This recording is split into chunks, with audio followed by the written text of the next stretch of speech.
16 million. That's the number of at-risk youth that live at the poverty line in the United States. 16 million. They could use the services of LAYC. However, we know that it's a scalable,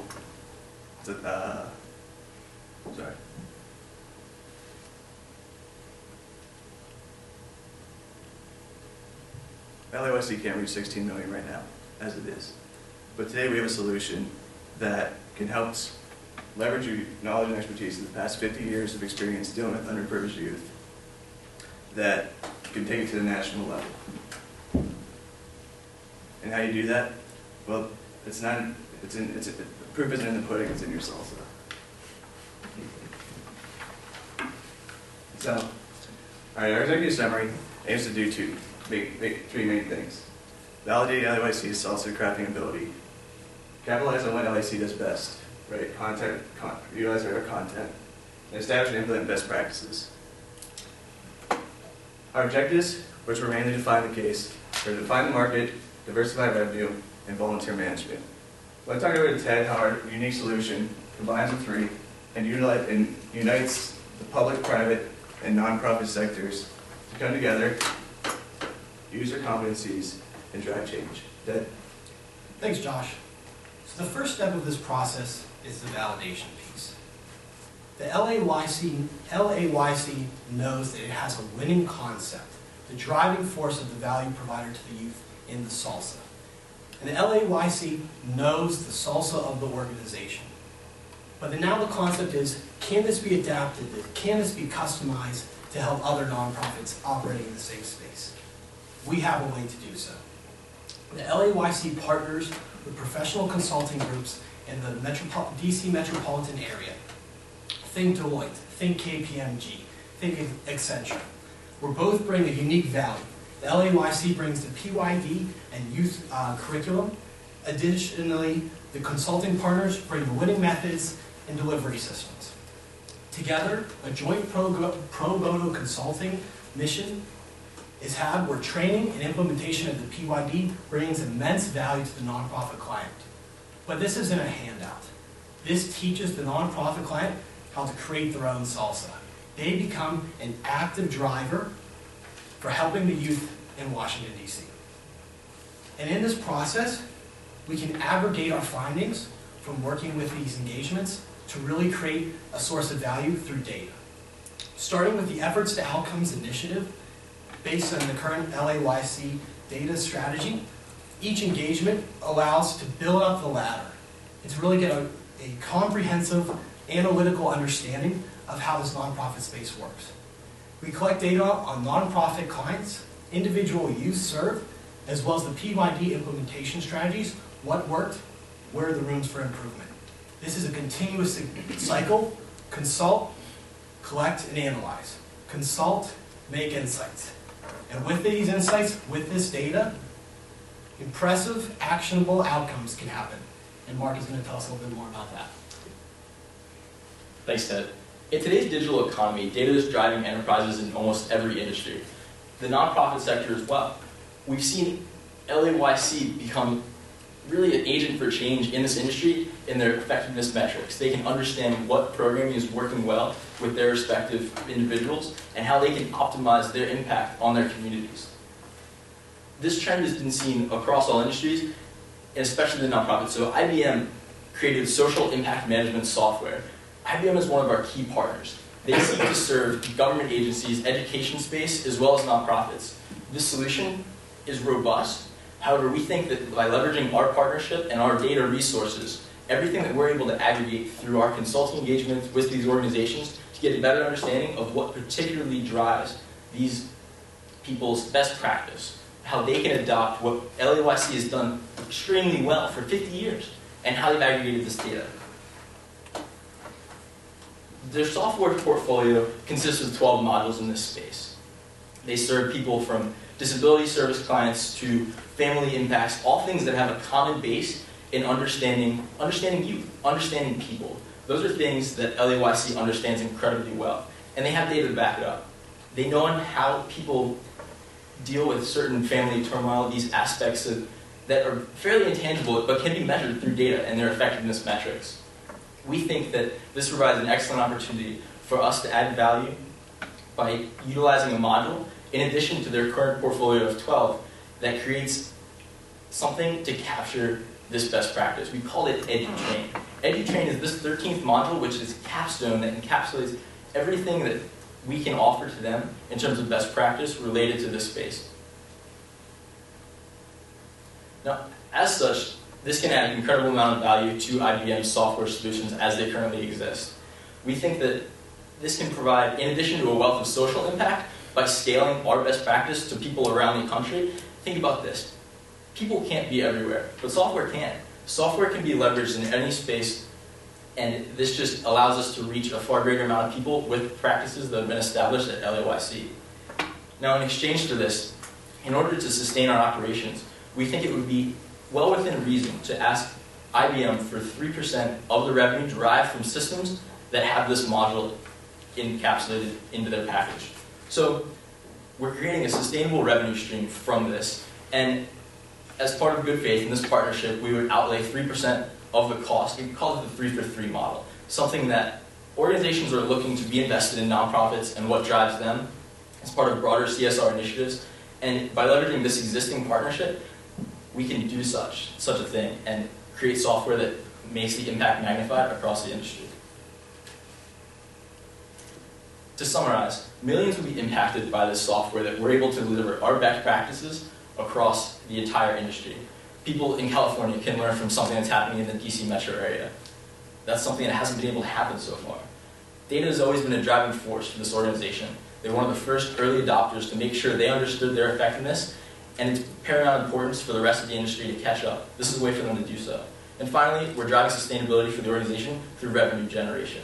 This is a stream that can persist for years to come so that they can support their operations here in the DC metro area. There's one thing that doesn't get captured here by this solution, and that's volunteer management. Assessing the impact of the human capital and understanding what's happening and the valuable volunteers that they depend on, LAYC needs to sustain their operations. Steve will walk you through our solution in that section. Thanks, Mark. So as it's been alluded to thus far, the reason LAYC has had such success is the human interaction, the face-to-face interaction between the at-risk youth and the volunteers and the staffers available to help them. So we believe in order to approach this and build an infrastructure that's sustainable for years to come, we approach it from two folds: the professionals and the donors and the students. By sending out a quarterly newsletter for donors and professionals, we believe this maintains engagement and updates them on LAYC, what they've been doing well, different upcoming events, spotlights, and any and everything to maintain and enhance engagement. By showing them all the great impact that LAYC is having on the community, this will encourage them to not only contribute time, but potentially donations as well. This facilitates this connection going forward. Additionally, we recommend holding open training on Saturdays. This would be a more laid-back opportunity for these donors and these professionals to come in, interact, see where the organization is at currently, and understand where it's going, what programs are doing well. This would be an open forum for teaching the values of LAYC. So from the college approach, we recommend that LAYC partners with Alpha Phi Omega, the largest service organization that has strong representation at universities within the area. By partnering with these organizations, they can have an enhanced, sustainable database and pool of applicants that are interested in serving, and they'll have a way to do so, using the presence of these organizations to mitigate any issues they might have in contacting. This shows a template of an Excel database that will include a lot of data on the participation of these members in order to show how they're impacting the organization. So with these organizations in the area, the idea is that a lot of them that will graduate will maintain the DC area, and by building this relationship now and fostering it and building it, LAYC will be the organization that they will want to help post-graduation when they're working professionals, develop a sustainable volunteer infrastructure. Thank you so much for your time. We're now open to any and all questions you may have.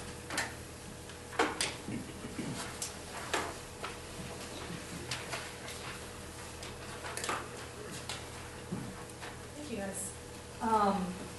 So I know early on you talked about the kind of what your plan is, and you had the 3 points: so defining the market, diversifying revenue, and the volunteer management.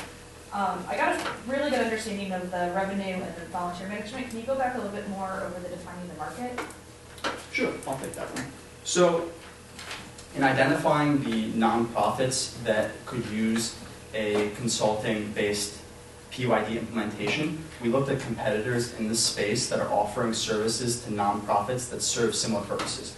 So different nonprofits that are looking to enhance positive youth development. And we saw that these different agencies needed that or had that in the past. And we figured that, with that being said, that the LAYC could offer a similar service, if not better, because of the expertise and the customizability. So I will go to...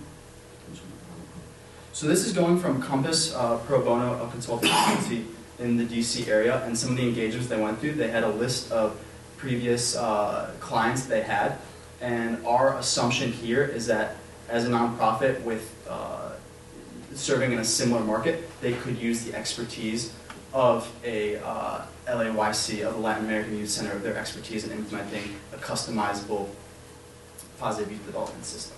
And this is just a sampling. I mean, we couldn't fit everything on a page, just to give an idea. Thank you.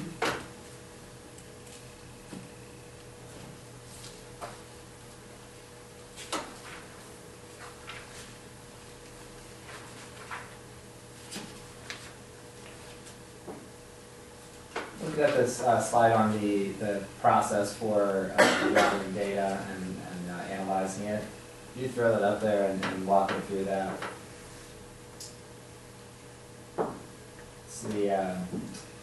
It's the logistics of data collection and managing the 4-stage process, that piece right there. There's no number on it. But you got your prior to engagement, week 1 training, there you go. Sure. So essentially, the first piece is prior to any sort of in-person engagement. A questionnaire is sent out to the nonprofit client. This questionnaire is developed from the LAYC specialties and understanding what type of issues exist, what type of data needs to be collected from youth working organizations, along with the expertise of professional consultants like Deloitte, like KPMG, that have an understanding of connecting with these clients. Then there's a 2-week training process on-site at the client. Week 1 focusing on the PYD training. We really believe that the PYD training is a huge value point that any nonprofit working with youth can establish as the go-to system for training their workers in the best practices with working for youth. So during this training process, data is collected from the client database at source.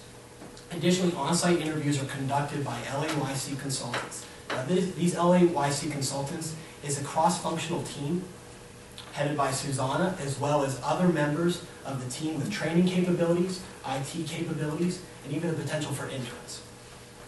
Week 2 of the implementation, week 2 is the implementation phase, where the implementation story data, what worked, what didn't work, what were the challenges, is encompassed, some of that more qualitative data, as well as some continued on-site interviews by the LAYC consultants. And finally, after the engagement, there's a 6 months follow-up and a 1-year follow-up. Basically to say, looking at this in the past, what could have been done better? Can we have a follow-up questionnaire that defines some data points of how can we really encompass a profile of a success story? And at the 1-year mark, there's really going to be a strong understanding of, did the system work?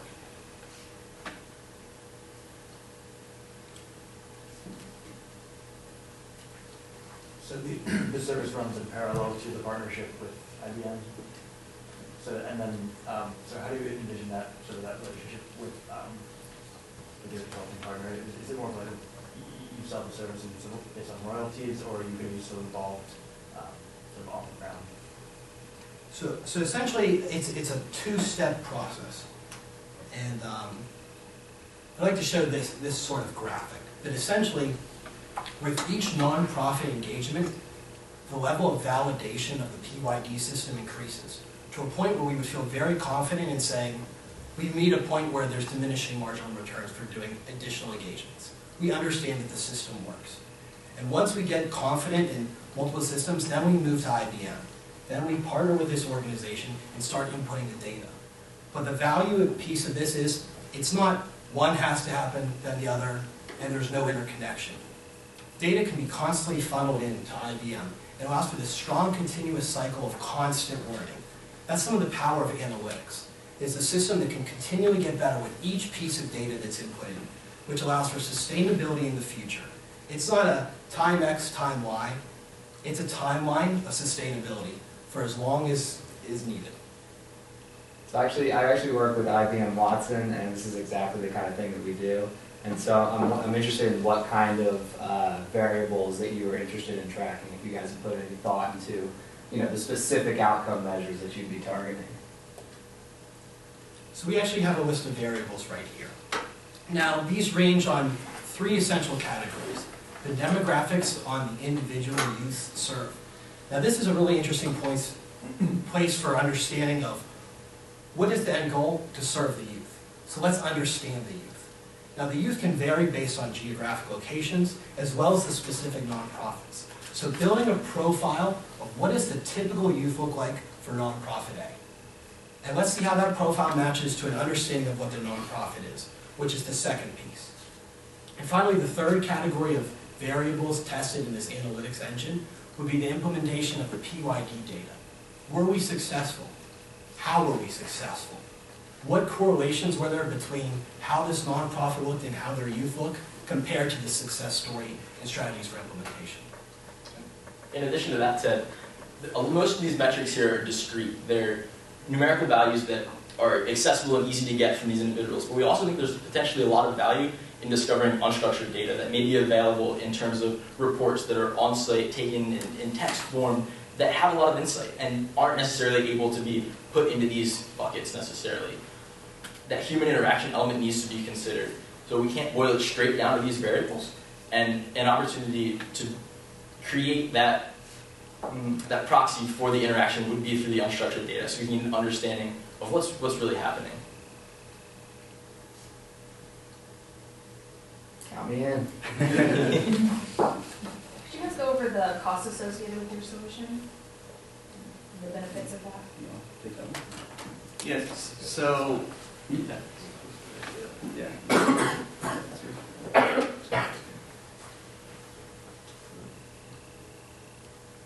There you go.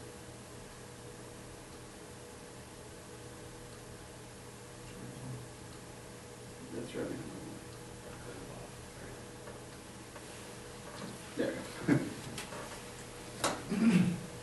So we assumed some pretty conservative costs associated with building out the software. Now I know I might have to compete with you here, but since we were assuming the 3% stake in the software being developed, we assumed $1 million rollout cost within a year and a half period. And that was the development cost, that was the cost to us, and IBM shouldered the weight of the additional cost. And then an operating cost, assigning a team to making sure that we have annual or quarterly reports on how the software is doing and make sure that the data is up to date. So those are the 2 basic assumptions that were included in the cost structure. And from the benefits, we were assuming around $1.5 million in revenue from this kind of system, going based off of IBM's existing software solutions that are being sold to government agencies. And then we did a basic discount factor in net present value, which we assumed was going to be positive because of the low cost to us and the major impact it could have.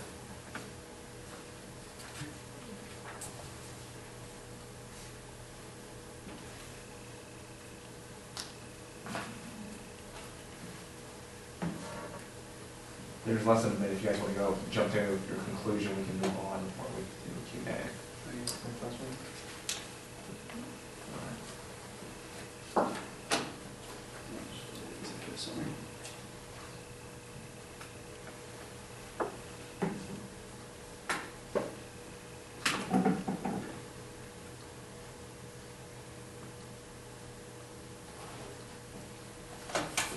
So I'd first like to apologize to my team for my uncharacteristic choke up there, but we, when we were first given this case, we had these constraints given to us, right? We saw these challenges with these constraints. But, digging in the past 2 days, we really found this huge opportunity to partner with two big companies that are already in our network and present something that can roll out on a national level, something that LAYC wasn't even thinking about in the first place, right? They were thinking DMV, let's keep our footprint, let's do it ourselves. We found this massive opportunity with IBM to roll out this new software system that can touch the lives of millions of children. Now, opportunity is great, but opportunity only works if we can confirm and validate. That's exactly what we do by collecting data through the consulting engagements.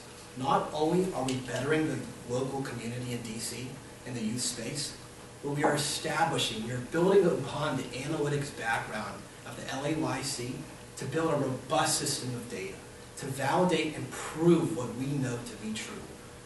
And we believe that the LAYC is the leading innovator in helping youth, and that the PYD system, the ability to craft your own salsa, is universal. The validation piece can prove this and then take it to the next level.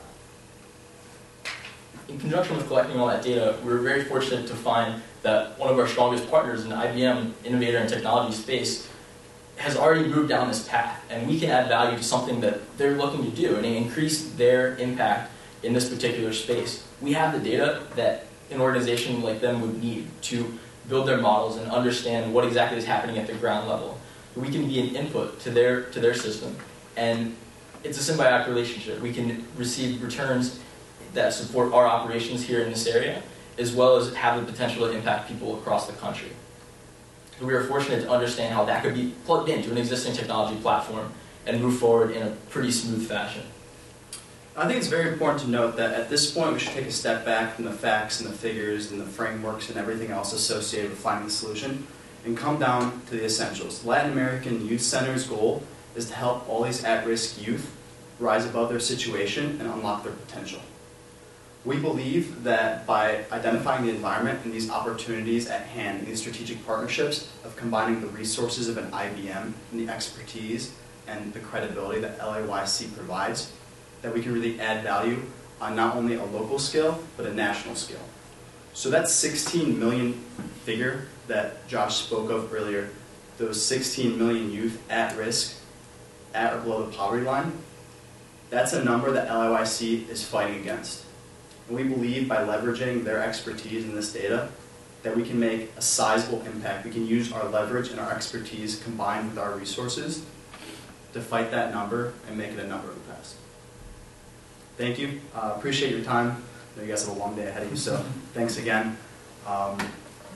Appreciate the opportunity.